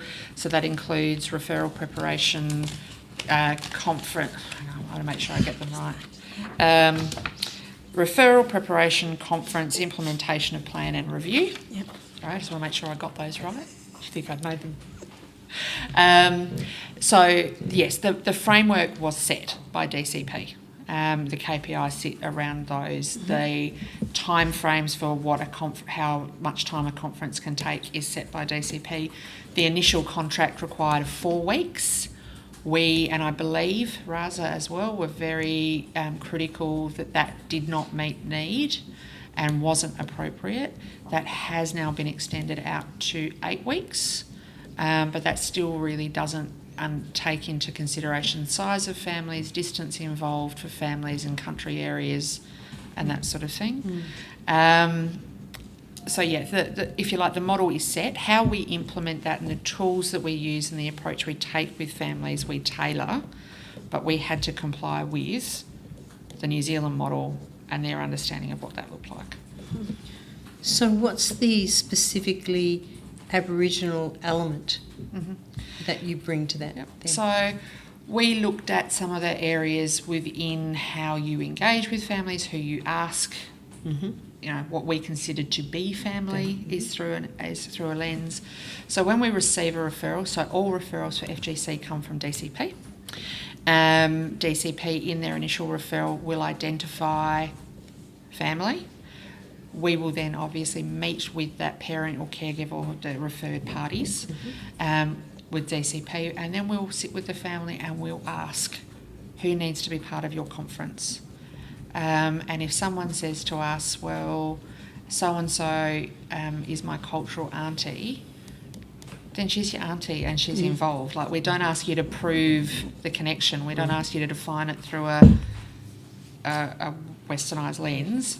If it's family, it's family. If it's a support, it's a support. How we interpreted the legislation and the need for child advocacy and child voice in the FGC process, we identified that for many children and many families there is a really high degree of complexity and the need to privilege that child voice. We built into our model a specific role, now 2 people, that are child advocates. So their role and function is, yes, they sit within the family group conference team, and they're aware of what's in the referral and the child protection concerns and the bottom lines that are being stipulated for the conference, but they then work solely alongside and for and with the child to bring their voice to the table. How that looks depends on the age, ability, etc. of the child. If the child or the family does identify their own person to provide that advocacy role during conference, then that child advocate can walk alongside that person to understand their role and function and support them to do that. So we very much built into our role, our model, that position or those positions, and they've been really, really successful. The way in which we support families through the process and explain what FGC is and what their conference will look like. It's about helping break down a lot of the barriers that might exist for families around trust of system. Preparation within the model itself, and even the New Zealand model and the research that Snake's done on models interstate, all talks about the absolute importance of the preparation phase. And we really privilege that time and that space, and we try to do that face-to-face. So there's a lot of pressure sometimes to do things via video conferencing and things, and we know culturally that's actually not okay. We allow families to tell us who their cultural authorities, who their decision makers, who needs to be part of, who's okay to be at a particular meeting with us.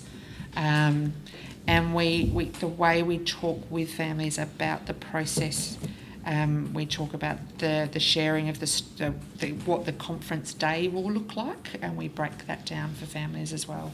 So the first part is about the sharing of the story. This is where the reasons for the meeting are explored, the kids' needs are talked about. It's also about hearing how the other people involved, so it might be other services that families chosen to include, can help with the plan. Then we talk about there being the yarning time, which is where the family gets to do their talking in private. They sometimes choose to ask the facilitator to stay in to help that process. That is family's choice. DCP doesn't stay. in that time. Again, unless a family asks them to. Right. If a family wants a particular person in the room, but generally speaking, the understanding is once we go into family time, other services, DCP, facilitator are out. But a family can say, we'd like you to stay, we want you to help us write things down, we want you to help us stay on track. That's up to the family. And then we come back and we formalise that plan, we write it up. We make sure the plan is written, printed and signed on the day in the room. We've held very strongly to the position that the decision makers need to be in the room. That has been a really challenging point for DCP within their hierarchy of decision making. Caseworkers aren't allowed to make many decisions, and DCP struggles to prioritise the time for a supervisor or a decision maker to attend, and they often say, well, we need to take that back. We've taken a really firm position. This is family-led. This is about giving that power back to the family. They deserve the respect of the people being in the room who need to be in the room. The preparation phase should also make sure that really by the time we get to conference day, there's no surprises. So we should have visited all the various family members. We should have talked through what are the concerns. We should have talked through what do you think will work? What do you think the plan needs to be?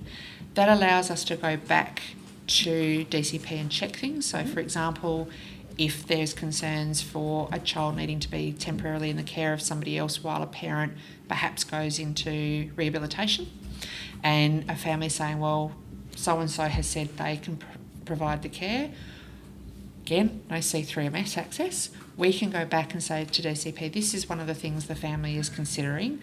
Is that going to be something that is going to be accepted by DCP? If they go back and come back and say, no, that person's got an offending history, it wouldn't be accepted, we've then got an opportunity to come back to family and go, okay, so DCP's worried about this because of this, what else can we do? Or if that person who is going to provide the care says, yes, I can do that, we can then say, okay, so you've got 4 kids of your own, you're really busy, you work, what do you need to make it successful? If you're going to take on this child or these children for 3 months, what do you need? Oh, actually, my kids go to school here, this kid goes, I need some help with some transport. Right, let us go back to DCP and say, to make this plan successful, what the family is saying they need from you is cab vouchers 3 times a week or a volunteer transport. Can you provide that? Gives that worker the opportunity to go off and ask the people who have the authority and the decision-making power. So the idea is you work through setting up the plan, thinking about what needs to be in to make that plan work, checking that out. Then when you come to conference day, it's about formalising that, making sure that's still all in place, making sure there's the accountabilities. One of the really important parts of FGC is asking family who's who, and it might be one person, it might be a few, who's going to call it if it's not working? Who's going to be the one who says, hang on a minute, you said you were going to do this, you're not doing it. That's not okay. You were on board with this. So who within that family? Because it shouldn't be, we're giving power back, so it shouldn't be about who else outside, it should be about the family. So all of those structures are built in and valuing who needs to be in that space for that family. So are you provided with information about success? Or does your role with the family end when that ends? Look, it's very limited. FGC is still really new in South Australia. And much like some of the other things we've talked about within a really poorly written piece of legislation, it's a really nice aspiration that's not really necessarily working well within the broader context. So in South Australia, we're talking about it being an early intervention strategy, but in a child protection department that's not doing any early intervention. So you're not getting these families coming to you as a way of keeping these children out of care? That's what is, yes, but no. Right. So that's where the intention is, but often for a family where there has been, like I read a referral the other day that I think in the referral told us there have been 102 notifications for the family, or their families that have previously had other children removed, or there's been high levels of complexity, And we're at that very pointy end again where they're identifying that risk is really, really high. So there's pressure to make this happen really, really fast because we can't hold the risk of leaving the child there. So they're alternatives to removal but without the time or the genuine power for the family. We've had cases where, yes, we're referring because we want them to make a plan so these children can go and live with grandma. That's not a family-led plan. No. The space where I think it's having some of the best outcomes at the moment and has the best potential is in the unborn child space. And South Australia, as far as I know, was the first jurisdiction to do that. I know that both RASA and AFS probably separately and simultaneously were talking about that with DCP. So RASA within their role as the pilot provider already, and us from the moment DCP came to us and asked us to start a program, unborns weren't on the list, and we said they should be. We know that there are a horrific number of Aboriginal children removed at birth, and we know that there are a huge number that are being notified as high-risk infants. There is opportunity, while baby is still inside, to do some work. So DCP did, I believe, give RASA a pilot to work with Woodville and possibly Blair Athol officers to develop a model there. And we said, for us, the model isn't any different. The model is pretty basic. What are the concerns? Yeah. What are the bottom lines that will satisfy DCP that the child doesn't need to be removed? And then who needs to be in the meeting to make the plan? And if it's early enough in a pregnancy, you've actually got quite a lot of time to get interventions in place, to check a plan, to test a plan, to review a plan. And we've seen some really positive cases where that's happened. It could be much more. And what we don't get is we don't get a really clear picture on all of the history prior to the referral. So we don't know the full story and the number of interventions and the complex history. And once conference is completed, we are not part of case management. So yes, we will convene a review if it's requested and in line with the legislation, but we don't have ongoing monitoring, supporting of plan. We are just the facilitation of creating the plan, which is a gap we've identified for DCP. We actually believe that within the framework and model, the agency actually needs to have a worker that can be that connecting and initial support for plan, because what we're also seeing is DCP actually coming to conference with intent to close that case on that day. So if there is a plan, they're closed, which means there is no monitoring, there is no support. That's a real issue in the functionality of FGC. The pushback from DCP is, but we don't have the resources, we can't keep cases open. We want families to, they've made the plan, and this is about giving them the power, which is a convenient excuse, because the plan is for a family to address concerns that DCP has. DCP actually has some obligation then to support the family, but also to monitor. If they had such high levels of concern that they were considering removal, and we are not given the power to be the case managers, which we shouldn't be if we're facilitating, someone needs to be checking in. But they close and they walk away in a very high percentage of cases. So there is no one to ring the family and go, so how'd you go? Did you manage to get that appointment with ASG that you were talking about? No? Okay, well, would you like us to help you try and find an alternative?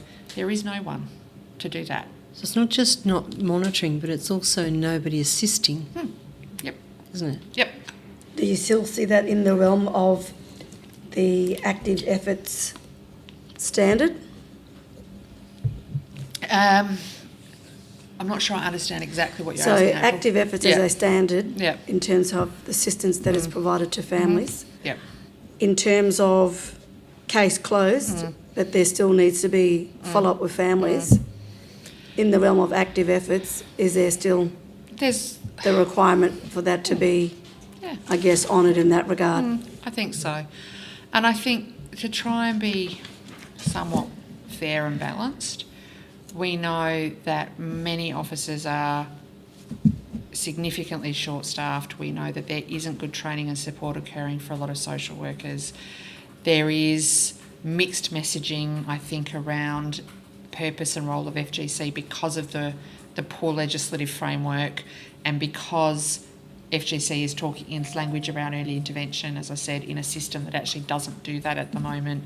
So you've got some social workers who are trying really hard to follow the guidance which is given, which is you should be considering FGC as an alternative to removal. You should be doing that for every case. So they're going, oh, okay, I'll refer, but without then the understanding of, hang on, this has been left so long that the complexity and risk is now really high. You don't even understand what all the risks are because you haven't done an investigation. And then wanting to acknowledge this is about giving the family power and allowing them to drive their plan, which then can be misused as the argument, oh, well, we should close now because they've got a plan, so we don't need to be in, which is a fairly disingenuous way of understanding what that means. But again, it's a convenient way of understanding it when you've got a system that isn't operating well, that is in crisis, that is a traumatised system. So there are so many layers. But I would say families where children are removed, those active efforts of support are lacking. The FGC space, they're lacking.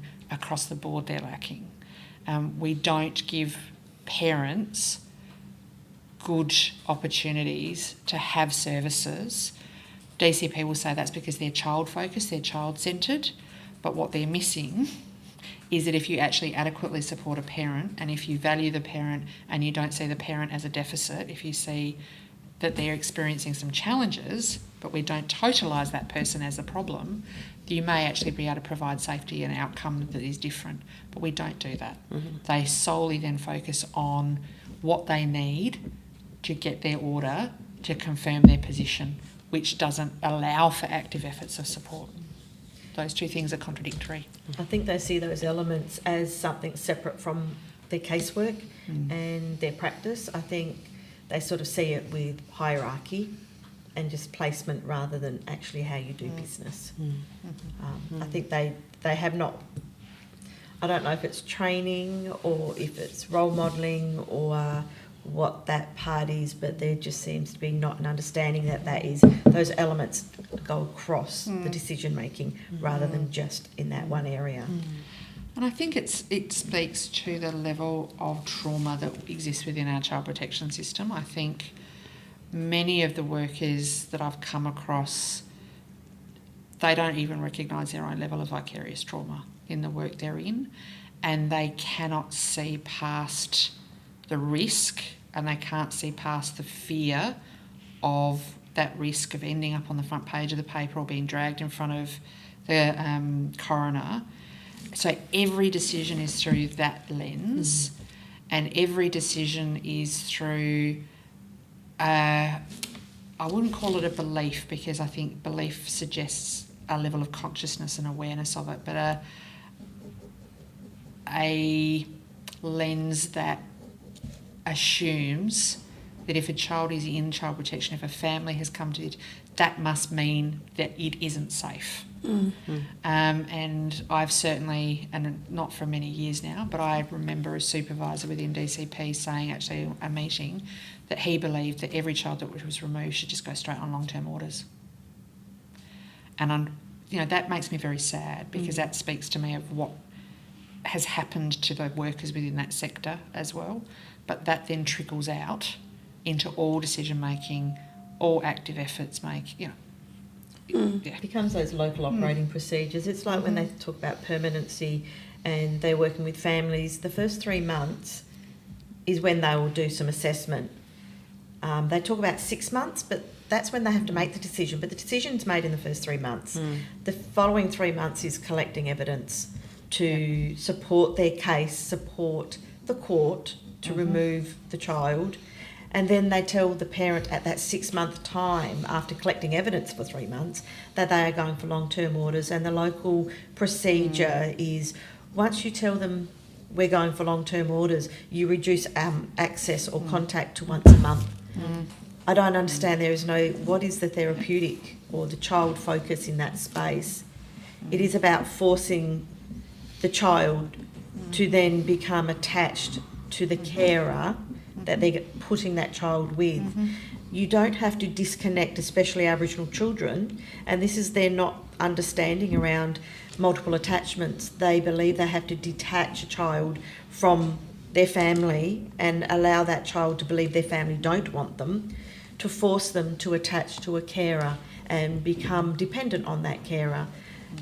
It is a very frustrating, that is the outcome of what their procedure is, and it is just something they do.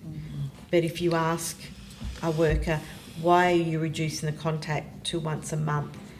They say, because that's what we do. And then the outcome for us to work with families in that space is very hard. Yes, yes. I think you've answered pretty much all of the questions we had about the family group conferencing. Apart from the specifically the benefits of family group conferences being conducted by the Aboriginal organisation, and now that you've explained that you're hamstrung by the model that you get funded by. I think though we can look at, there's been research done by Snake in, I think it was Queensland, and there's been other papers as well, that speaks to the importance to outcome of processes being facilitated by other than DCP. Yes. And I think for me, when we're talking about an ACO, and whether it's FGC, whether it's reunification, whether it's other programs, I've heard from families over and over again, it's different with you. You understand, your approach is different, we feel safe. And whether that's actually a non-Aboriginal worker providing the service or an Aboriginal worker, that there is that level of intrinsic difference from an ACO.